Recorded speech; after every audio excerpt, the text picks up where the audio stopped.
Good evening. Today is Monday, August 2, 2021, here in Cebu City. I'm Chare Coronel, and this is SunStar Tonight.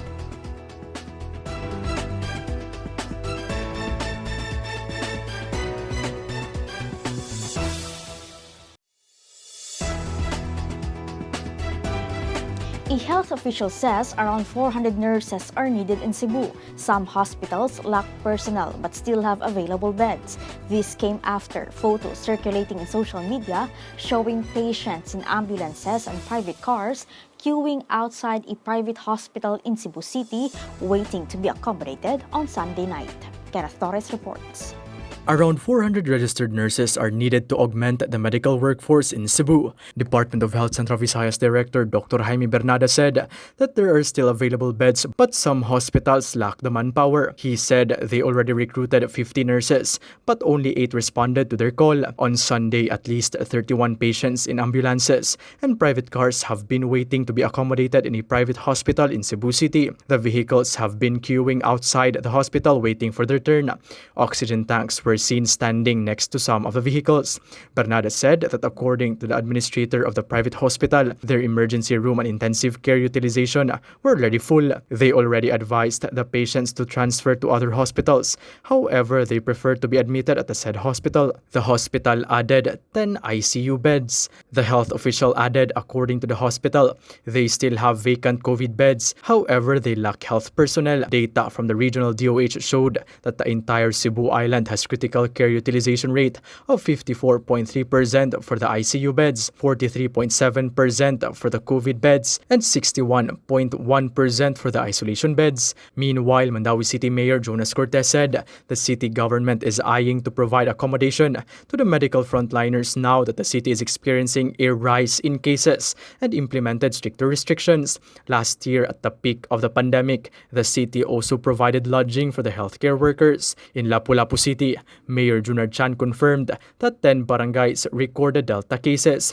These were barangays Look, Basak, Babag, Pusok, Paho, Marigondon, Agus, Bangkal, Maribago, and Mactan. Chan said that some of the patients have already recovered while some are still in the isolation centers. As of August 1, Cebu City logged the highest number of new cases in the region with 415, followed by Cebu Province with 261. Mandaue City recorded 74, while Lapu-Lapu City logged 100 new cases. Kenneth Torres, SunStar Tonight. Department of Health Central Visayas Director Dr. Jaime Bernadas reminds the public to be very careful in purchasing oxygen tanks. Bernadas says purchasing oxygen tanks need medical supervision. Oxygen tanks are flammable and may cause accidents. Mandaue Chamber of Commerce and Industry President Stephen Yu says there is an increase in demand but there is no panic buying of oxygen tanks.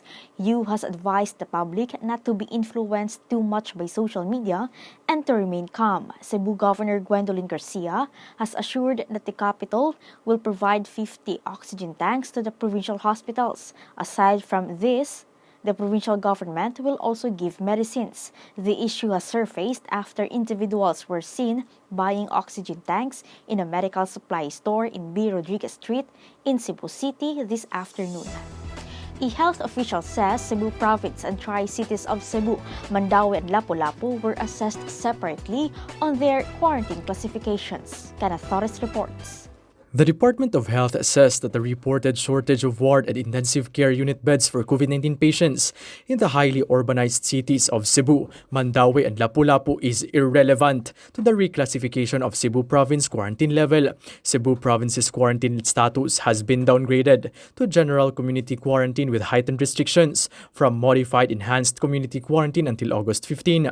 DOH Undersecretary Maria Rosario Vergire said that the de-escalation of community quarantine restrictions in Cebu Province did not negate the recommendation of the DOH Data Analytics team, as local officials have vowed to implement granular lockdowns in areas with rising COVID-19 cases. The DOH Data Analytics team had recommended MECQ for Cebu Province, which had been under MGCQ for almost a year amid an increase in cases. However, local government units may appeal for reclassification. In assessing quarantine classifications, the DOH looked at the healthcare utilization rate daily attack rate, and 2-week growth rate, among others. Following the reclassification, Cebu Governor Gwendolyn Garcia has issued guidelines for GCQ with heightened restrictions. Garcia says only outdoor dining is allowed in restaurants and eateries in Cebu Province at 30% seating capacity. Air-conditioned restaurants and fast food chains are advised to take deliveries only unless they will adhere to the al fresco dining. All buses and other public transport plying Cebu Province will be prohibited to use their air-conditioned units. Windows should be opened to lessen the possibility of virus transmission. Tourist establishments such as resorts and hotels are required to have air purifier. Outdoor tourist attractions, as may be defined by the Department of Tourism, shall remain to be allowed at 30% venue capacity with strict adherence to health protocols. The governor also said that they have agreed with the mayors of the Tri-Cities not to implement border controls. Cebu Province recorded 261 new cases on August 1, which raises the total active cases to 3,037. Kenneth Torres, SunStar Tonight.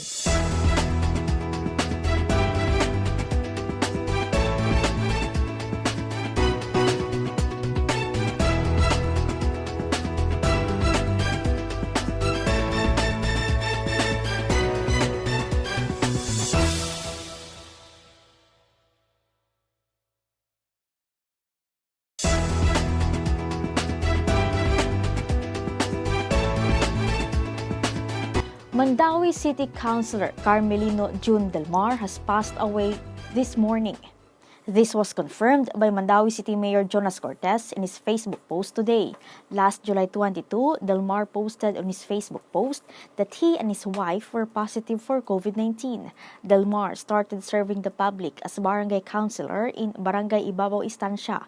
He became barangay captain for 3 terms before he became a city councilor.